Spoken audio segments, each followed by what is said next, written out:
નમસ્કાર મિત્રો, જય જવાન જય કિસાન। થોડા દિવસો પહેલા બોટાદ માર્કેટિંગ યાર્ડની અંદર અમારા ખેડૂત નેતા રાજુભાઈ કરપડાની આગેવાનીમાં જે એક લડાઈની એક ક્રાંતિની જે શરૂઆત થઈ અને એ ક્રાંતિની શરૂઆત બાદ જ્યારે એક સભા એક કિસાન પંચાયત બોલાવવાનું જ્યારે આયોજન થયું અને હળદળ ગામની અંદર ખેડૂતો જ્યારે ઉપસ્થિત થયા અને ત્યારે એક શાંતિપૂર્ણક રીતે જ્યારે કિસાન પંચાયતનું આયોજન થયું એમની અંદર હું અને રાજુભાઈ કરપડા બંને ઉપસ્થિત હતા। એ સમયે જે પોલીસ પ્રશાસન દ્વારા ખેડૂતો ઉપર દમન કરવામાં આવ્યું, ખોટી રીતે એની ઉપર લાઠીઓ વરસાવવામાં આવી અને વધારામાં ઓછું એ ખેડૂતો ઉપર, એ નિર્દોષ ખેડૂતો ઉપર 307 જેવી ગંભીર કલમો નાખવામાં આવી, ત્યારે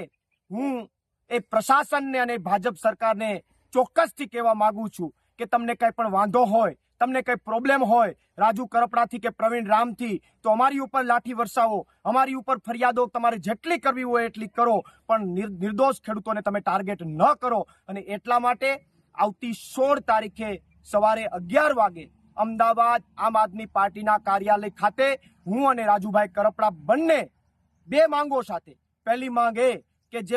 બોટાદ માર્કેટિંગ યાર્ડની અંદર જે ખેડૂતોની માગણીઓ છે પૂર્ણ કરવામાં આવે, અને બીજી માગણી કે જે નિર્દોષ ખેડૂતોને ટાર્ગેટ બનાવવામાં આવ્યા છે એ નિર્દોષ ખેડૂતોને છોડી દેવામાં આવે। આ બંને માગણી સાથે અમે બંને વ્યક્તિઓ ત્યાં આમરણ ઉપવાસ ઉપર 11 વાગે બેસવાના છે। પોલીસે અમને પકડવા હોય તો પકડી લે, અમારું આંદોલન ચાલુ રહેશે, અમારી ક્રાંતિ ચાલુ રહેશે। અને હું જનતાને પણ કહેવા માંગુ છું કે રાજુ કરપડા કે પ્રવીણ રામ મહત્વના નથી, રાજુ કરપડા કે પ્રવીણ રામ મહત્વના નથી। અમને ભલે જેલમાં લઈ જાય, ખેડૂતો માટે જેલમાં જવા પણ તૈયાર છે, ખેડૂતો માટે લાઠીઓ ખાવા પણ તૈયાર છે, પણ અમે જતા રહીએ પછી પણ આ ખેડૂતોની જે ક્રાંતિની શરૂઆત થઈ છે એ ક્રાંતિની શરૂઆત તમામ ખેડૂત મિત્રો ગાંધી ચિંધ્યા માર્ગે ચાલુ રાખજો એવી તમામને નમ્ર અપીલ કરું છું। પ્રવીણ રામ, પ્રદેશ ફ્રન્ટલ અધ્યક્ષ, આમ આદમી પાર્ટી।